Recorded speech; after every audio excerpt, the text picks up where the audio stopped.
just gotta listen. Real talk that we talk about. You just gotta listen. Welcome back to your favorite podcast, Truth Talks. I'm your host, Crazy Bone. I'm the co-host, Keith G. And as expected, we back with another episode, another good one, another very good one. You know what I'm saying? So let's jump right into it. Right. We are in the we are in chapter 7 of the book, the Bible, God's Word, a Man's, and the title of this chapter is, Does the Bible Contradict Itself? Remember last time we told y'all, you know, how the last one ended off, that we would be going into this. So we here, you know what I'm saying, and we're going to start it up, jumping right off. The chapter intro says, a charge often made against the Bible is that it contradicts itself. Usually people who make this charge have not personally read the Bible. They are merely repeating what they have heard. Some, though, have found what seem to be genuine contradictions and are troubled by them. So I think we said this the same exact thing on this show several times about how many people, you know, make the claim that the Bible contradicts itself. Yeah. They make this claim, but they have never themselves actually read the Bible. They, you know what I'm saying? They go by what they hear. Yeah. It's crazy, you know, and it's just crazy. You know, they haven't seen any proof to support that the Bible contradicts itself. That just lets you know how they just roll with it.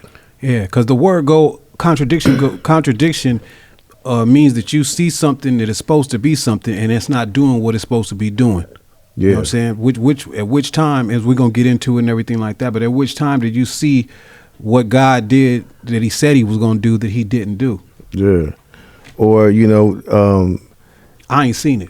They try to make they try to say that, you know, well, this person said this and this person said that. So, and they both seen the same thing. So, you know, their story contradicts. So somebody lying. You know what I'm saying? Yeah. That's how they look at it. But we're going to get into all that as we get in. You know what I'm saying? The first paragraph, 1 and 2, it says, if it is really the word of God, the Bible should be harmonious, not contradictory.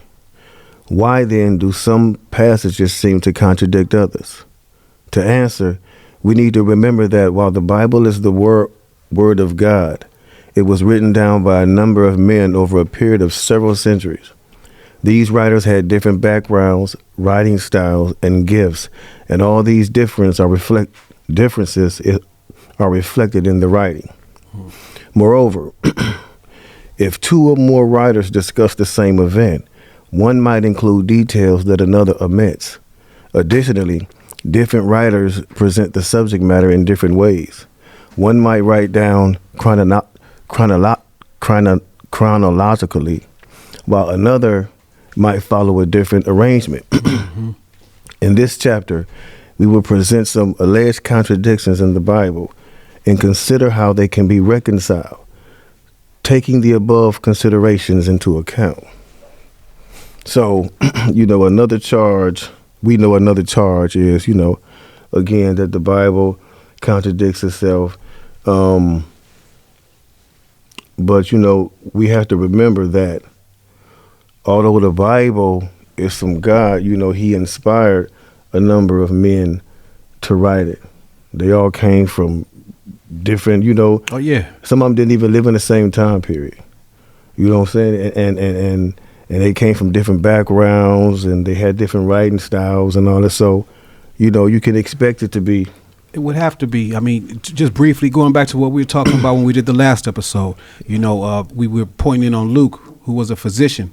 You know what I'm saying? You would have Peter, who was a fisherman. You know what I'm saying? Matthew and Mark is different backgrounds. So, you know, if they was to report to you back an accident, you know, a dude that went to, you know, a physician like Luke would put it in detail or put it in from a background of, you know what I'm saying, scholastics. Yeah. You know, Peter's a fisherman. He going to talk, or if, you know, if we talking about it, you know what I'm saying? A couple street dudes talking about it versus an Ivy League dude that went to school. You know what I'm saying? You're going to have even almost different ways that they put it down, but they're talking about the same thing. with etiquettes, some with street language, some with this and that, but it's all the language of God, though. You know what I'm saying? Everything that happened is what they reporting on. Definitely. So yeah, we going to keep on reading the next couple of paragraphs. It says, independent witnesses. Some contradictions arise when we have two or more accounts of the same incident. For example, at Matthew 8:5, we read that that when Jesus came to Capernaum, an army officer came to him, entreating him, asking Jesus to cure his manservant. But at Luke 7:3, we read of his army officer that he sent forth men of the Jews. That he sent forth older men of the Jews to ask him to come out and bring his slave safely through. Did the army officer speak to Jesus, or did he send the older man? The answer is clearly that the man sent the elders of the Jews. Why then does Matthew say that the man himself entreated Jesus?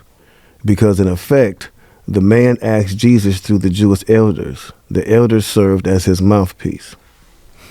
Now, here we have two accounts of the same incident. In Matthew, the writer said that, the army officer came to Jesus and asked him to cure his son. But then the writer of Luke said that the army officer sent, like some of the older men from his camp to Jesus. So who was right? Like it says, in a sense, both of them was right because even though the army officer sent the older men to ask, they were speaking on behalf of him. Mm. And that's the simple misunderstanding it was, bro. And it was two different accounts where soldiers that were in high positions came and asked Jesus. One did ask through the other elders like that, but then there was another centurion guard who also came through and was like, hey, could you heal my peoples at the house? I know that I'm not worthy enough for you to come to my house, but I know that I'm a dude that gives commands, so I know that you can say the word from over here. You don't even got to come to my house. Yeah.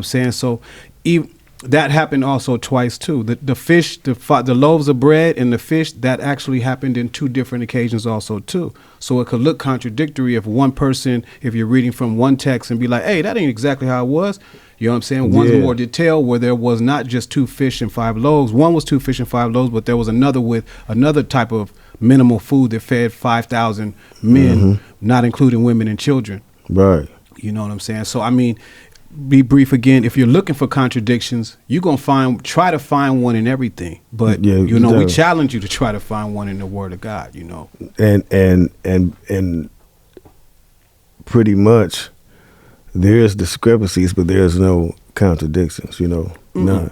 Let us keep reading. It says, to illustrate this, at 2 Chronicles 3:1 we read, finally Solomon started to build the house of Jehovah in Jerusalem. Later we read, thus Solomon finished the house of Jehovah. Did Solomon personally build the house from start to finish? Of course not. The actual building work was done by a multitude of craftsmen and laborers. But Solomon was the organizer of the work, the one responsible. Hence, the Bible says he built the house. In the same way, Matthew's gospel tells us that the military commander approached Jesus, but Luke gives the added detail that he approached him through the Jewish elders. Here's a similar example. At Matthew 20:21, we read, the mother of the sons of Zebedee approached Jesus with her sons, doing obeisance and asking for something from him. When she asked what she asked was that her sons should have the most favored position when Jesus came into his kingdom. In Mark's account of this same event, we read, James and John, the 2 sons of Zebedee, stepped up to Jesus and said to him, Teacher, we want you to do us a favor, whatever it is we ask of you. Was it the 2 sons of Zebedee or was it their mother? Who made the request of Jesus? So going back to this, going back to paragraph 5 in 2 Chronicles 3:1, it says that Solomon started to build the house of God, and then in 2 Chronicles 7:11, it says that he finished the house. And many people was wondering, well, how did he build the house and how did he finish it all by himself? Like you said, if you're looking for contradiction, because it's very petty if you think about it. Yeah. But these are the things that hung people up to not believe the Bible. That didn't even read it. Yeah. Yeah. But these people actually thought they found some contradictions. See, Yeah. I told you, and it's really very petty, bro. You know what I'm saying? It's like somebody that don't want to go to work and they say, "Oh, it's raining outside. Oh, I can't go. I'm sick." You know what I'm saying? You making up something. You didn't want to go to work no way. You know what I'm saying? Like anybody in the construction world, anybody, you know what I'm saying, that build big buildings or big projects, you know that you're not going to do all the work yourself. You know you're going to have to hire the necessary help to make sure the project is successful.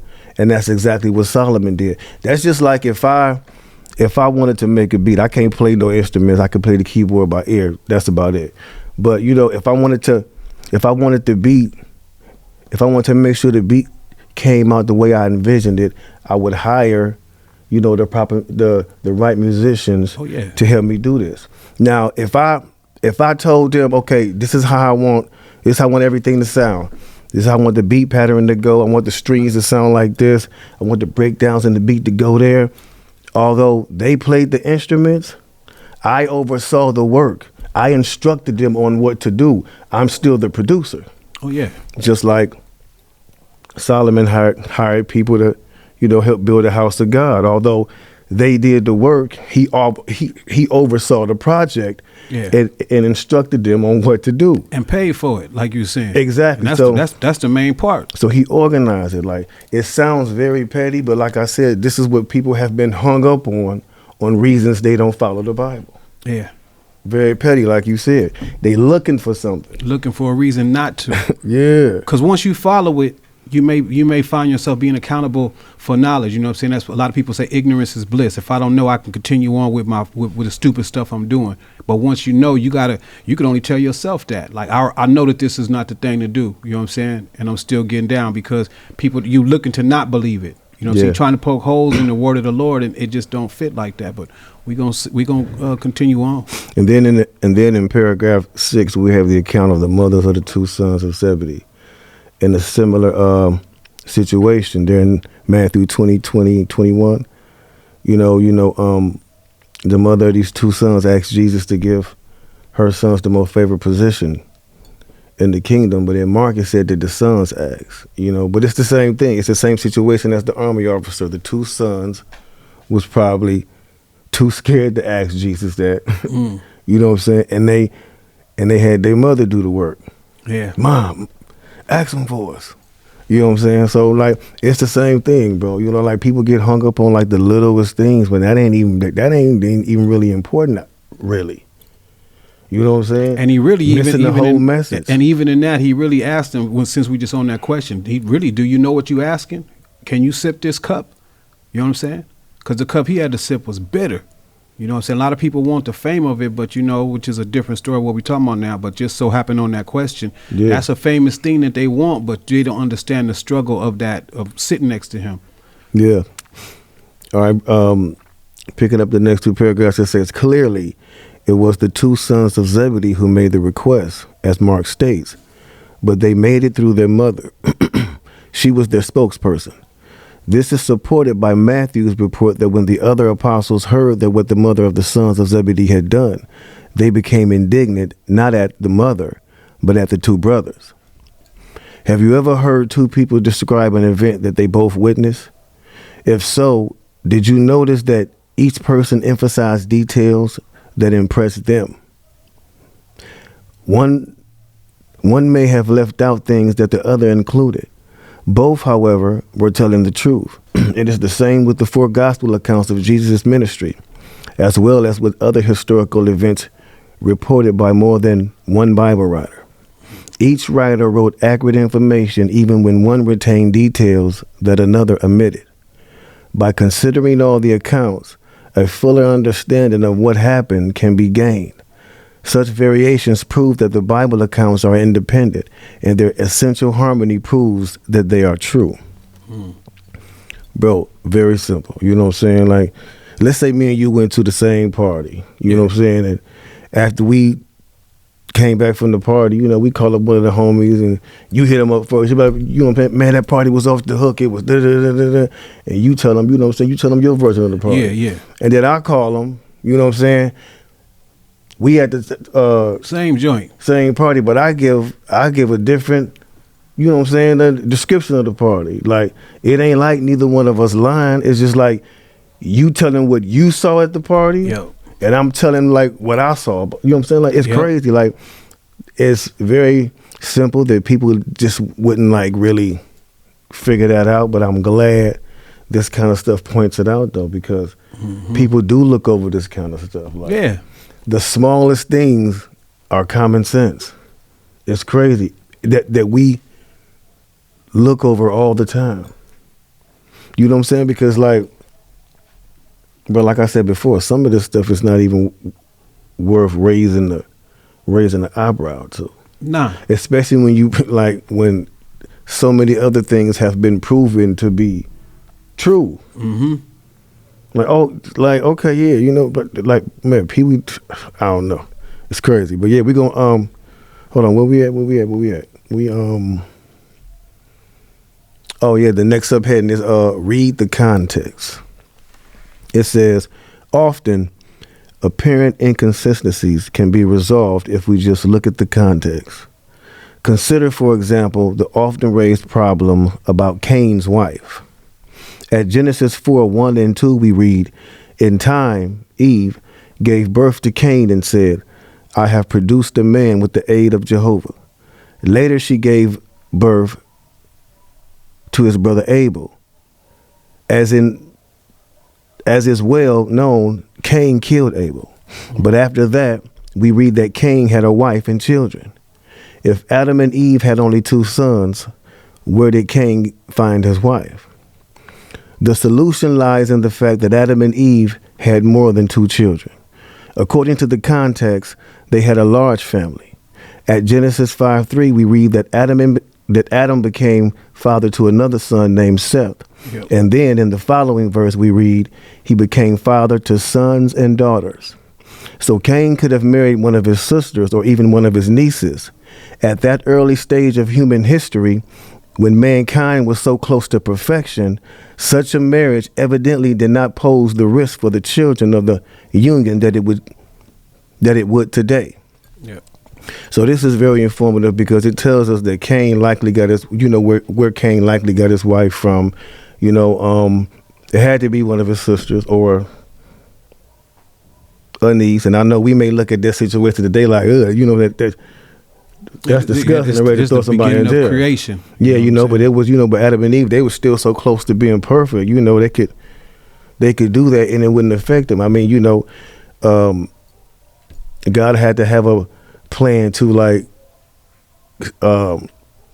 to populate the earth anyway. You know what I'm saying? But he knew when it would be the right time to cut it off. Yeah. You know what I'm saying? Because he created us. He knew, y'all can go to this point, but then I gotta cut it off because we're nowhere near. We barely live past 50. Oh yeah. They was living. They was 800, 700, 1,000. Yeah, some cats was 1,000. Yeah, you know what I'm saying? So this is very, man, I'm glad they brought that out because for those who were wondering, that's how it happened. You know what I'm saying? It had to happen that way. Yeah. So the next one, it says, our considering the context also helps us to understand what some have claimed is a disagreement between the Apostle Paul and James. At Ephesians 2:8 and 9, Paul says that Christians are saved by faith, not by works. He says, you have been saved through faith, not owing to works. James, however, insists on the importance of works. He writes, as the body without spirit is dead, so also faith without work is dead. How can those 2 statements be reconciled? Considering the context of Paul's words, we find that one statement complements the other. The Apostle Paul is referring to the efforts of the Jews to keep the Mosaic law. They believed that if they kept the law in all details, they would be righteous. Yep. Paul pointed out that this was impossible.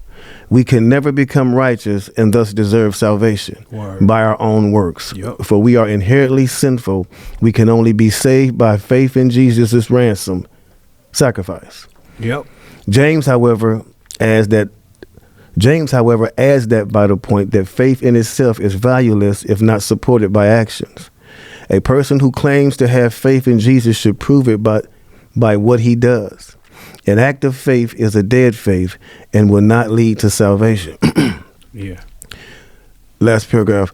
The Apostle Paul was in full agreement with this, and he often mentioned the kinds of works that Christians should engage in to demonstrate their faith. For example, to the Romans he wrote, with the heart one exercises faith for righteousness, but with the mouth one makes public declaration for salvation. Yep. Making a public declaration, sharing our faith with others, is vital for salvation.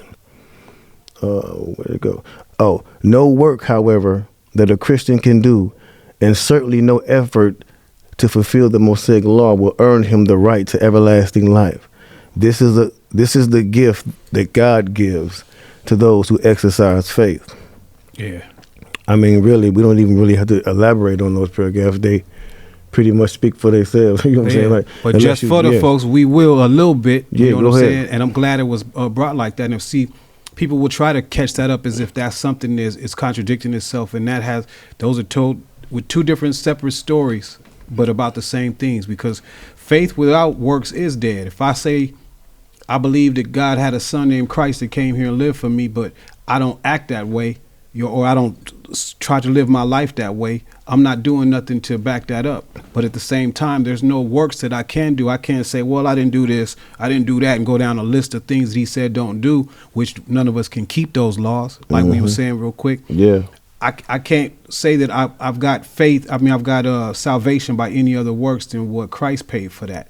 You know what I'm saying? So a lot of people still think on this earth that's what they can do. They can do a lot of great things and a lot of this, I did this and that, without accepting the Son. You know what I'm saying? See, by accepting Christ, I've never seen him. You feel me? So that's faith right there. You got to have faith. Like, you know, people do, of course, the random things. You don't look back before you sit in the chair. Well, that's faith. A little bit, even exercise too, because you didn't look back. You know it's there, so you're sitting down. We believe in right now in a God that we can't see.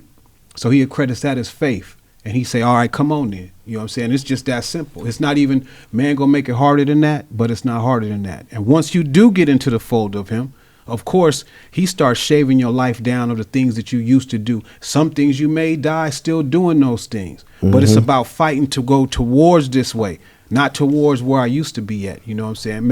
Making ways. And Lord, that's why he said, ask for forgiveness. Because you're like, hey, forgive me of that. I fail, I come short again. You know what I'm saying? But thank you for staying with me, and just keep going the other way. So in a long way, that's what I'm saying right there. Like, yeah. And just remember, you know, this, you know, the bottom line is all the time, and we're going to say this throughout the show, is, you know, God is all powerful, man.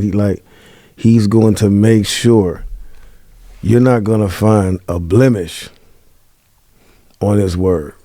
Not one blemish. Nah, man. Not one mistake. Y'all they done investigated it, researched it, studied it, debated it. Yeah. Only to they still haven't proved that it's not true. You know what I'm saying? Like they still haven't, you know, bro, like, it's here, like, because it's his word. Yeah. Period. You know what I'm saying? Moving on. It's different viewpoints. It says sometimes the Bible writers wrote about the same event from different viewpoints, or they presented their accounts in different ways. When these differences are taken into consideration, further apparent contradictions are easy to resolve. An example of this is in Numbers 35:14, where Moses speaks of the territory east of the Jordan as on this side of the Jordan. Joshua, however, speaking of the land to the east of the Jordan, called it the other side of the Jordan, which is correct. And this was actually another, like, you know what I'm saying, one that, you know, that, okay, like, I would have never, like, made a big issue of it, but people have. And it says, in fact, both are correct. According to the account in Numbers, the Israelites had not yet crossed the Jordan River into the Promised Land. So to them, east of the Jordan was this side. But Joshua had already crossed the Jordan. He was now physically west of the river in the land of Canaan. So east of the Jordan was for him the other side. To me, like, I don't think it was necessary, but I'm glad that this information is available, because it'll make a lot of people think, this is really exactly what they need to hear, because you will think, oh yeah, okay, now I get it. And this is throughout the Bible, man. Wherever you think something ain't right, it's right. You just gotta read and do your part a little harder to understand it. Period. You know what I'm saying? Because it's right. It's definitely right. You know the coldest part too, Craig? Lucifer got a doctrine that he got, and his peoples follow it too. Never been in question. You know what I'm saying? Mm-hmm. His followers, and them, whatever they doing and praying backwards and doing all that stuff they doing over there, sacrificing this and that. Oh, yeah, y'all believe in that. It ain't no question. You know what I'm saying? All this witchcraft and books that they go buy and all that stuff to do charms and all this type of thing, and crystals or whatever it is. That ain't nothing up for question. But the righteous, the God that put us here, you know what I'm saying, the Father of all things, what kind of kid is we to be questioning him? You know what I'm saying? But we gonna satisfy the curiosity. So yes, indeed. It says next. Hold on, wait. What was that? Oh yeah, okay. I got it. Joshua and them. Lost my weight. I'm back. It says additionally, the way a narrative is constructed can lead to an apparent contradiction. At Genesis 1:24 through 26, the Bible indicates that the animals were created before man. It seems to say, but at Genesis 2:7, 19, and 20, it seems to say that man was created before the animals. Why the discrepancy? Because the two accounts of the creation discuss it from two different viewpoints. The first describes the creation of the heavens and the earth and everything in them. The second concentrates on the creation of the human race and its fall into sin. The first account is constructed chronologically, divided into 6 consecutive days. The second is written in order of topical importance. After a short prologue, it logically goes straight to the creation of Adam, since he and his family are the subject of what follows. Other information is then introduced as needed. We learn that after his creation, Adam was to live in a Garden of Eden. So the planting of the Garden of Eden is now mentioned.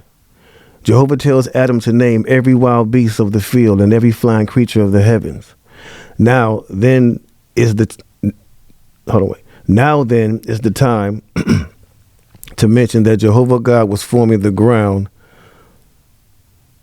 All these creatures, although their creation began long before Adam appeared on the scene.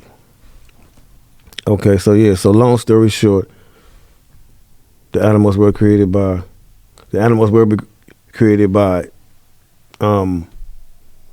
they were created before Adam.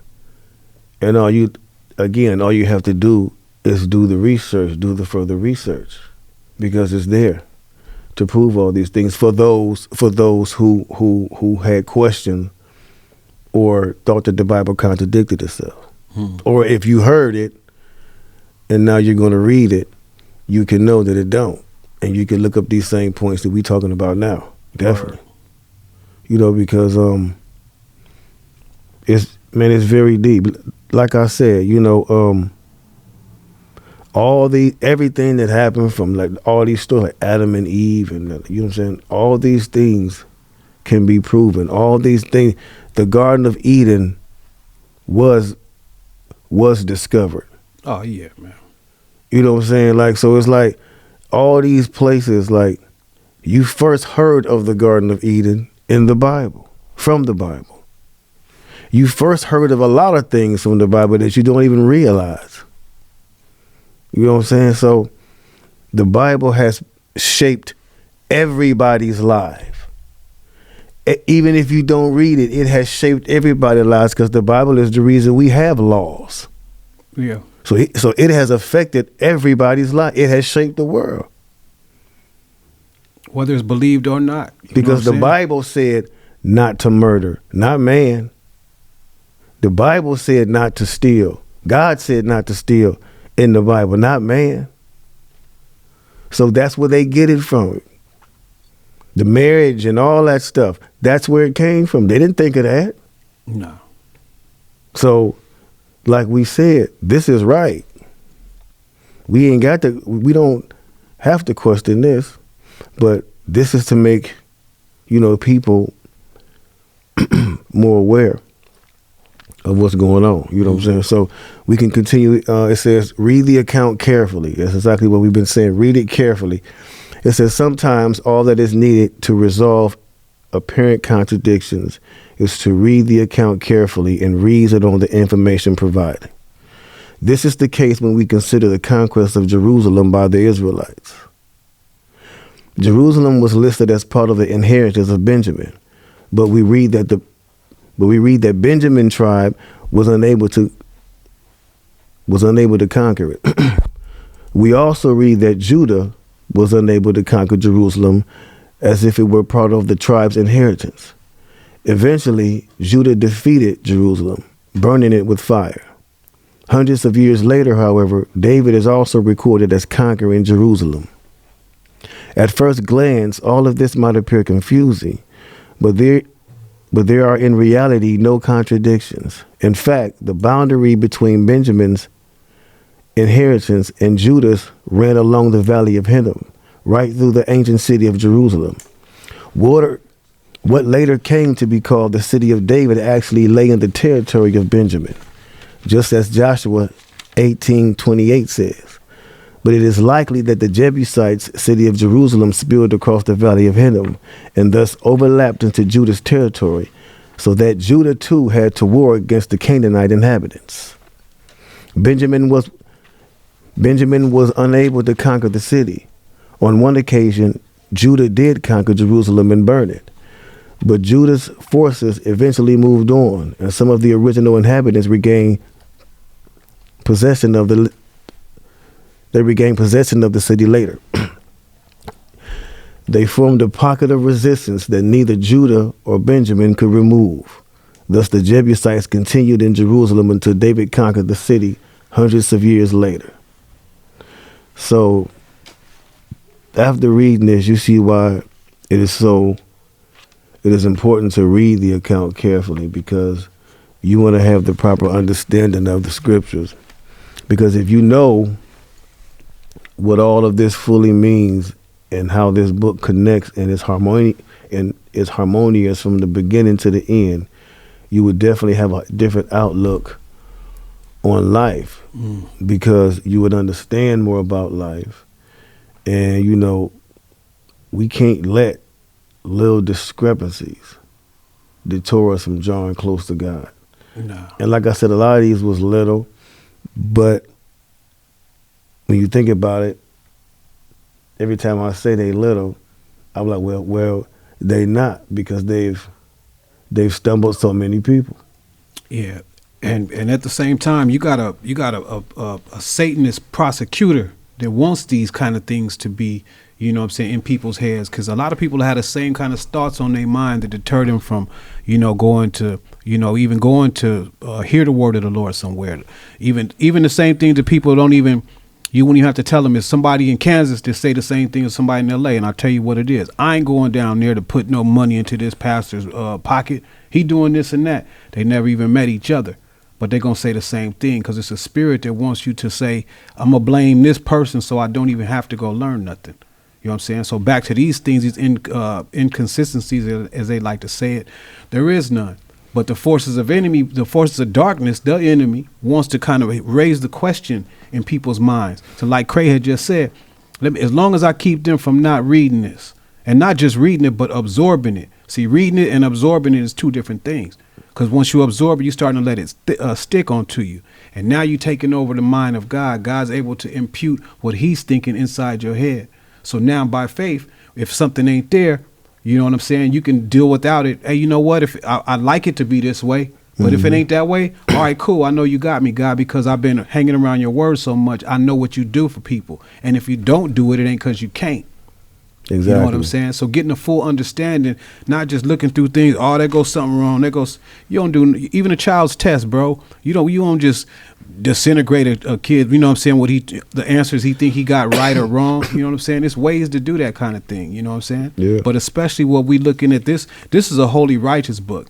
You got to really understand that the person that made the book, like who's the dude that's an author or something? What's his name? Well, you know authors. So you know the name of author? Yeah. Alex Haley or somebody. Yeah. That's like sitting up with Alex Haley. He wrote Roots.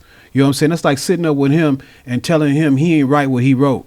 You know what I'm saying? How could we critique a man that wrote the book Yes, and indeed. he's standing in front of us? You know what I'm saying? And I want you to understand, when we say there are no inconsistencies in the book, we mean what we have is exactly what we need. Yeah. And we're going to explain that. You don't have to read these next couple of paragraphs. It says, proof of independence. True, there are some apparent inconsistencies in the Bible that are difficult to reconcile, but we should not assume that they are definite contradictions. Often it is merely a case of lack of complete information. The Bible provides enough knowledge to fill our spiritual need. But if it were to give us every detail about every event mentioned, it would be a huge, unwidely library rather than a handy, easy to carry volume that we have today. Speaking of Jesus' ministry, the Apostle John wrote, with justifiable exaggeration, there are in fact many other things also which Jesus did, which if ever they were written in full detail, I suppose the world itself could not contain the scrolls written. Yep. If it would be even more of an impossibility to record all the details of the long history of God's people from the patriarchs to the first century Christian congregation. Actually, the Bible is a miracle of condensation. It contains enough information to enable us to recognize it as more than merely a human work. Any variations it contains prove that the writers were fully independent witnesses. On the other hand, the outstanding unity of the Bible, which we will discuss in a more detail in a future chapter, demonstrates without a doubt its divine origin. It is the word of God, not man's. Yeah. So,